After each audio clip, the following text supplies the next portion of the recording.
ഇവിടെ ഒരു കമ്മ്യൂണൽ മെജോറിറ്റിയാണ്. ഹിന്ദു ഭൂരിപക്ഷം എന്ന് പറയുന്ന മിഥ്യ, ഹിന്ദു ഭൂരിപക്ഷം എന്ന് പറയുന്ന തട്ടിപ്പ്. ഇവിടെയും അങ്ങനല്ലേ പറയുന്നത്? എന്താ, നായാടി മുതൽ നമ്പൂതിരി വരെ ഒന്നാണ്. അങ്ങനെ പറയാൻ ചില വിഡ്ഢികളായ പിന്നോക്കക്കാരായ നേതാക്കന്മാരെയും ഇപ്പോൾ ഏറ്റവും കഴുതകളായ പട്ടികജാതി നേതാക്കന്മാരെയും കിട്ടും. എന്താണ്? വിദ്യാഭ്യാസത്തിലും ഭൂമിയിലും സമ്പത്തിലും ഒന്നും പോരാ ജനാധിപത്യം, ദേവസ്ഥാനങ്ങളിൽ ജനാധിപത്യം വേണം. എന്താണ് ഈ പറയുന്നത്? ദേവസ്ഥാനങ്ങളിൽ, ദേവസ്ഥാനത്ത് ജനാധിപത്യം കൊണ്ടുവരിക എന്ന് പറഞ്ഞാൽ അത് തീരുമാനിക്കുന്നത് ചാതുർണ്യമാണ്, അത് തീരുമാനിക്കുന്ന മനുസ്മൃതിയാണ്. മനുസ്മൃതി തിരുത്തണമെന്ന് ആരാ ഇവിടെ നിന്ന് പറയുന്നത്?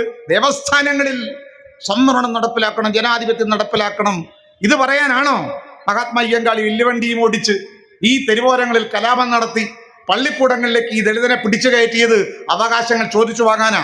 ബാബാസാഹേബ് അംബേദ്കർ ചോദിച്ചതുപോലെ പൊളിറ്റിക്കൽ പവർ, പ്രാതിനിധ്യമായ ജനാധിപത്യം, രാഷ്ട്രീയ അവകാശം, പ്രത്യേക നിയോജക മണ്ഡലം, ഇങ്ങനെയൊക്കെയുള്ള ആധുനികമായ മുദ്രാവാക്യങ്ങൾ വെച്ച അംബേദ്കറെ, ബാബാസാഹേബ് അംബേദ്കറെ അല്ല നമ്മുടെ സമുദായ നേതാക്കന്മാർ ഇപ്പോൾ വായിക്കുന്നത്. ഏതെങ്കിലുമൊക്കെ അരമനകളിൽ നിന്ന് ഇല്ലങ്ങളിൽ നിന്ന് ആരെങ്കിലും പറഞ്ഞു കൊടുക്കുന്ന മന്ത്രോച്ചാരണങ്ങൾ ഏറ്റുപറയുകയാണ്. ദേവസ്ഥാനങ്ങൾ അതൊക്കെ അവിടെ ഇരിക്കട്ടെ.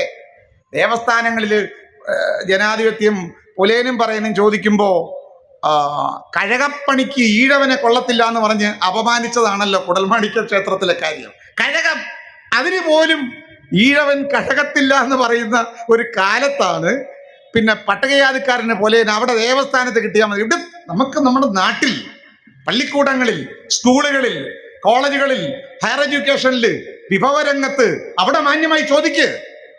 മുദ്രാവാക്യങ്ങൾ പോലും മാറിപ്പോവുക. NEP ഇപ്പോ നമ്മുടെ ജാതി നേതാക്കന്മാർക്കും ബാധകമായിരിക്കാം. വേറെ PM ശ്രീയിലൊക്കെ ഒപ്പുവെച്ചോന്ന സംശയം.